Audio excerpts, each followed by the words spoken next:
Another study by Jamie Pennebaker, we're going to call here the Upsetting Events Study.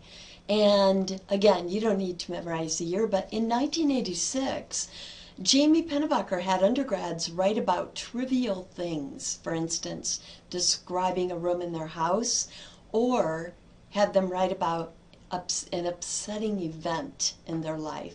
So they had to write about one or the other. They're brought into the lab. If you were a participant in this study, you'd come into the lab, you'd be brought into a room by yourself, and you would be there for a period of time, you know, a half hour, 45 minutes, writing about either, you know, whichever group you got assigned into. So trivial things or an upsetting event. Now, even though immediately after the writing, okay, the blood pressure was higher for the group who wrote about upsetting events, and they measured mood, and these people were in more of a negative mood than the other group, there were health benefits later. So one of the really cool things about this study was 6 months later, after you wrote about this, you're seeing the benefits. Another thing very cool about this study is how he measured that, because what he did was very creative. He took the number of visits to the health clinic 6 months later and compared that with the two groups and found it was significantly lower for that second group, the upsetting events group. And remember that that was random assignment, right? So we can assume that their norms were the same before that, as far as how often they would go to the health clinic in 6 months. So some real benefits on the immune system overall. Okay, without knowing what those specific benefits are, we do know there's benefits for the immune system. And I'll tell you yet another very cool thing about this study is as you're learning about this self-disclosure work, we talked about the fact that people may or may not be able, we really vary as far as to what extent we can self-disclose with other people. But he showed here, you don't necessarily have to disclose with other people to get these health benefits, that you can self-disclose with yourself, and it helps. So these, you know, this help to buffer these negative events, upsetting events in people's life, just to write about them. Okay, it's great work by Jamie there. Now, talk about another uniquely human phenomenon here, and that is forgiveness. Okay, very cool work on forgiveness. The humanistic psychologists, first off, they looked at who is least likely to be able to forgive. You know, that idea of letting it go and forgive. Okay, and they found that people who are high on neuroticism were the least likely. It doesn't mean that if you score high on neuroticism that you're not good at forgiving. It just means that there are more people from that group, right? And also, remember from type A personality, we talked about that kind of angry, hostile component, especially with those little things in life. Okay, so people who have that particular component in their personality are also the least likely to be able to forgive overall. There are a lot of health benefits that the humanistic psychologists showed from actually forgiving people when you feel they have done you wrong. There are benefits on the cardiovascular system, and there are these overall immune system health benefits, which, you know, really help prevent a lot of different kinds of illnesses. So very strong benefit here. But I think the most interesting contribution by the humanistic psychologists in this area is the idea that they found that you can teach somebody how to forgive. Now, oftentimes we think with things like this, we think, oh, people are just either born with this or they're not, right? This is not something that can be taught. And I just find this super fascinating, and if you do, you can look it up and read more about it. But let me tell you a little bit about it. How is this done? Well, one of the things that therapists, humanistic therapists will focus on here. Hey, if somebody wants help in being able to forgive, or trying to guide them to this, would be teaching them compassion and learning, teaching them perspective taking. Perspective taking. So, how do you put these things together? Really interesting exercise. Okay? Because what they can do is they can have their client come up with certain events in their life, times when they have done something to somebody else and the other person has actually forgiven them. So they have them come up with like 3 different events that this happened, okay? And discussing these, and discussing how it made them feel when the other person forgave them. They knew what that felt like, and they needed to be reminded of it, right? And how generous it really was of these other people to forgive them when they had done them wrong, okay? And that also the humanistic psychologists focus on teaching children the importance of saying, I'm sorry, but also teaching them the importance of saying, that's okay, I forgive you. That's okay, I forgive you. Oftentimes I think kids are brought up to believe that forgiveness is a sign of weakness, when actually it takes a lot more guts, right? Sometimes to forgive somebody than it does to hold a grudge, okay? And but to teach them not to see this as a sign of failure, and to build those protective walls instead, and refuse to forgive other people, but instead to say, okay, I forgive you. Okay, I forgive you. Okay, and to feel what that feels like on both ends. And the thing is, if kids can learn this, or adults, okay, it will pay back exponentially in the rest of their life, in future, as far as the quality of their future relationships and marriages, even. Very cool. And so this brings us to questionnaire number 7. If you want to take out your self-assessment sheet now, and you can write in the name column forgiveness for questionnaire number 7. You tested yourself on forgiveness. Here's the information you need to interpret your score. Okay. First off, the possible range was from 15 is the lowest possible score, to 150. 150 is the highest possible. What is the lowest and the highest we found in ASU students taking this class so far?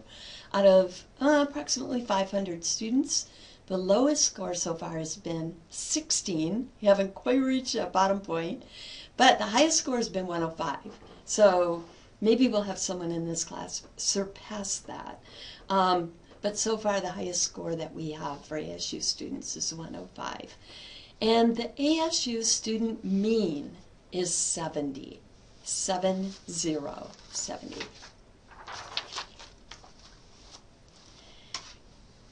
We're going to talk about some new research here, some really relatively new research, some of it by Dan Gilbert. Dan Gilbert, by the way, in my opinion, is one of the best writers in psychology.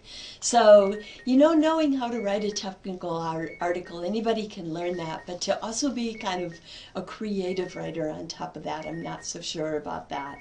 He is both, definitely. And what he does is he doesn't just write for the field of professionals. So he doesn't just write journal articles about the studies that he conducts, but he also writes books for the general public. And his newest book is titled Stumbling Upon Happiness. And what he shows in this book is he talks about, in layperson terms, without jargon, just an interesting book to read, but he talks about the idea that people don't know what will make them happy. So when we ask people, what would make you happy? And then we see these things happen and measure did this really make them happy? We find out they're not very good at thinking. People think they know what will make them happy, and basically they don't. Okay, lots of work showing this. Lots of really cool work. Okay, and then Sonia has some very interesting research. Her last name is pronounced Lavie-Bomersky. Lavie-Bomersky. Okay, Sonia's work has focused on showing that your happiness is actually a genetic set point. So the level of happiness that you experience in life is actually largely, in a large part, maybe even entirely, but we know for sure largely set in genetics. Okay? Good and bad things will move it temporarily, but it always comes back to the set point. It always comes back to your set point. Okay? And that is called hedonic adaptation. Hedonic adaptation, this idea that, sure, some things happen in life and, you're happy about that and you're sad about that. So, it moves it. Good and bad things move it a little bit temporarily, but not permanently. You tend to go right back to your set point. Okay? Sonia also has some really interesting work showing how to be unhappy. Research on what actually results in people being unhappy. And one of the guaranteed ways is comparing yourself with others. Okay? I really want you to think about this for a minute. Comparing yourself with others. Okay? And tends to make people unhappy. And, there's sometimes people have a tendency, and this is a really interesting situation that Sonia sets up sometimes in her research. And imagine, that you were in her research, and she gave you a choice. You've got two different situations. Which one would you rather occur? One, would you rather fail, but find out, that others had also failed, that went in with you? Or would you rather succeed, but then find out that others who came in with you at the same time, your cohorts, succeeded to a greater extent? Which of those two would you rather? That you failed, but you found out that everybody did? Or that you succeeded, but that these others succeeded more than you did? Okay? And, people who choose, I would rather fail if others fail more. Okay? You kind of see where that is a no-win situation when you sit back and you look at it from this viewpoint. Okay? Sometimes people will, at this point, will say, well, can you be happy, right? How can you experience happiness in life? How can you increase the sense of happiness? Okay?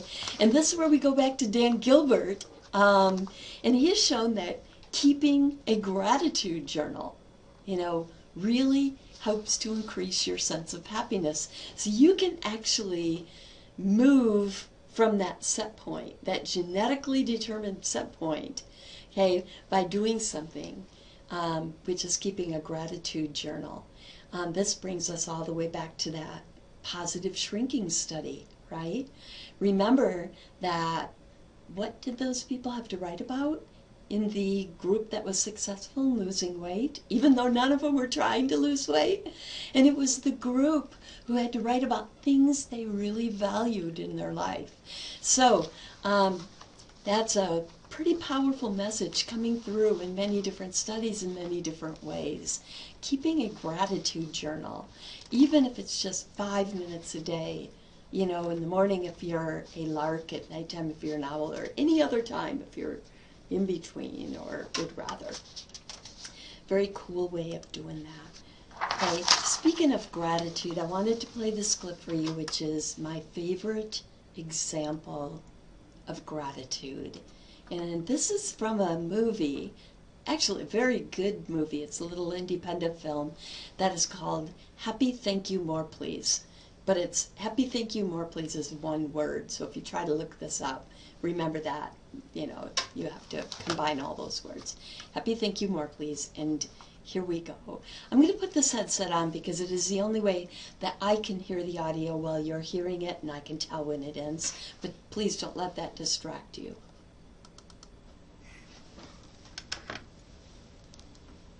I do this thing. I can't believe I'm telling you this. Oh, come on, come on. Anytime you want an embarrassing story about me, just let me know. I have tons. Okay. About a year ago, I was in this cab, and the cab driver, this Indian guy, started telling me all sorts of stuff. He was just looking at me in the rearview mirror, and he said, bliss. Bliss is your birthright. And I was like, 45th and Madison? And he said, you have great potential in this lifetime. The key to your life is gratitude. You do not give enough thanks. And I said, well, how do I do that? And he said, simple. Say thank you. And I said, well, when? And he said, all the time, right now. And he said, after I say thank you, I should say, more please. Wait, thank you more, please? Yeah. That with gratitude, the universe is eternally abundant. Oh, wow. Yeah. This was nice. Mm. Thank you. Oh, thank you. More, please?